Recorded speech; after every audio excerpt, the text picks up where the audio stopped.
They don't know you. You never crossed a line. You didn't insult them, betray them, or take anything that belonged to them. And yet, something feels off. A pause when you speak. A look that lingers just a second too long. A tone that feels colder than the situation deserves. Subtle comments that sound harmless but land heavy. And you're left with the same question most people ask in silence. What did I do? This story is about that moment, not the surface-level advice, not just ignore it, not fake confidence tricks, but what's actually happening inside the mind of someone who dislikes you without a clear reason. And more importantly, why it almost never begins with you. Let's start with something uncomfortable but true. Most people don't hate who you are. They hate what you represent. Hatred isn't passive. It costs energy, attention, emotional effort. People don't invest that kind of energy into things that feel irrelevant. When someone reacts strongly to your presence without cause, it's usually because something about you touches a nerve they didn't want exposed. You didn't create the wound. You reminded them it was there. Often, the first emotion behind unexplained dislike isn't anger. It's threat. Not physical threat, emotional threat. You might be calm where they feel chaotic, grounded where they feel uncertain, comfortable in yourself where they're constantly performing. You don't have to say anything. Your existence alone creates contrast. And contrast is painful when someone is already struggling with who they are. The human mind hates internal tension, so when that tension appears, it looks for relief. And instead of looking inward, which requires honesty, it looks outward, it finds a target. And that target becomes you. Imagine two people sharing the same space. One is quiet, focused, not trying to dominate the room, not asking for validation, just present. The other notices them. At first, it's neutral. Then small thoughts creep in.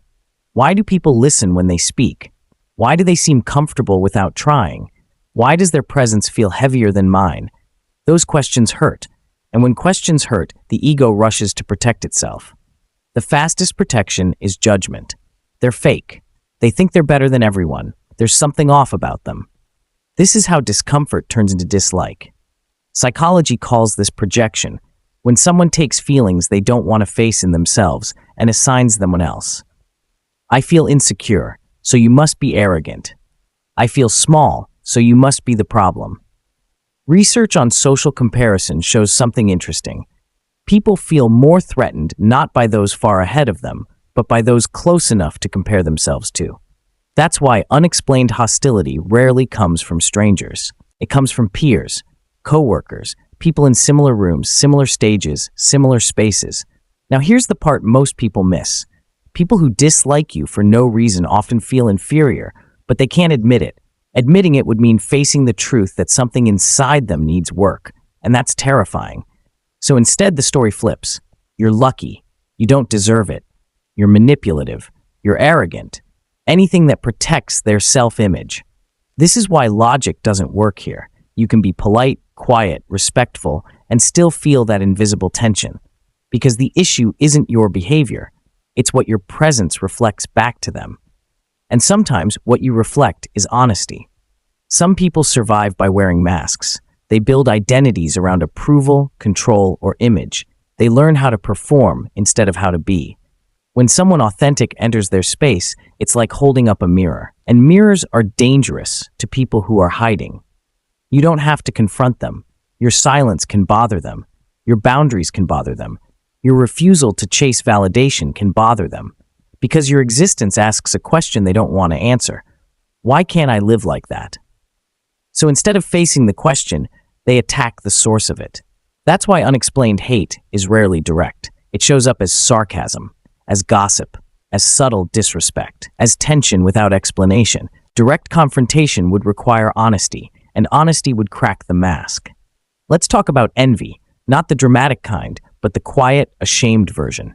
Envy isn't always about money or status. Sometimes it's about peace, self-respect, freedom, the courage to live without apology. Psychological studies show envy is strongest when the other person's life feels reachable.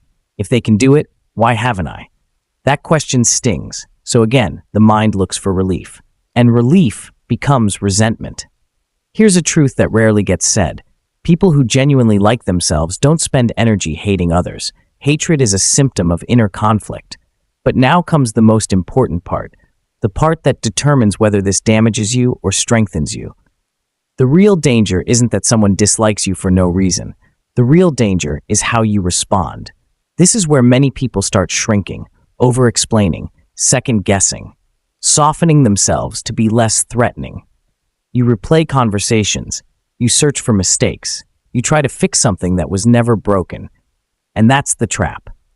When you internalize unexplained dislike, you turn someone else's unresolved issues into your responsibility, and over time, that quietly erodes your confidence. The problem isn't their reaction. It's believing there must be something wrong with you. Psychology calls this negative attribution bias, when someone interprets neutral behavior as hostile because of their own internal state. You don't smile, you're rude. You succeed, you're showing off. You stay quiet, you're judging them. They're not reacting to reality. They're reacting to a story playing inside their mind. Here's the paradox. The more grounded you are, the more uncomfortable ungrounded people become. Not because you're doing something wrong, but because your stability highlights their instability. Some people only feel safe around others who are equally lost, equally bitter, equally insecure. When you break that pattern, you disrupt the balance.